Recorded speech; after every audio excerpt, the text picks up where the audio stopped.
اوعى تستخدم شات جي بي تي الا لما تعرف الحاجات دي، عشان ممكن تكون بتضيع وقتك لو بتستخدمه غلط. اول حاجه لازم تكون عارفها ان شات جي بي تي مش سيرش انجن زي جوجل. يعني ما ينفعش تساله سعر الدولار النهارده بكام ولا ماتش النهارده خلص كام، لانه كمان مش بيحدث بياناته لحظه بلحظه. فلو عايز معلومه جديده او خبر روح لجوجل او بريبلكستي.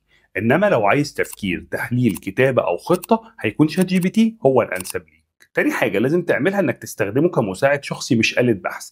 يعني ما ينفعش تقول له اكتب لي بوست عن التسويق، انما ينفع تقول له طبيعة منتجك وجمهورك المستهدف، وهو ساعتها هيقدر يعمل لك خطة تسويق. وكل ما بتكون دقيق اكتر كل ما نتائج البحث بتكون احسن. وخليه يتعلم منك، كل مرة بتتكلم معاه وضح له واحكي له اكتر عن طريقة شغلك، وهو هيتعرف عليك اكتر ويديك الاجابات الاقرب والانسب ليك. واهم حاجة ما تصدقوش 100%. خليك عارف كويس قوي انه مش مصدر موثق لاي معلومه. اي معلومه هتاخدها منه روح اتاكد منها كويس قوي من جوجل او بربلكستي. وخليك عارف كويس قوي انه اداه جايه تساعدك، بس لو استخدمته غلط هيتحول من اداه بتوفر وقتك لاداه تانية بتضيع مجهودك.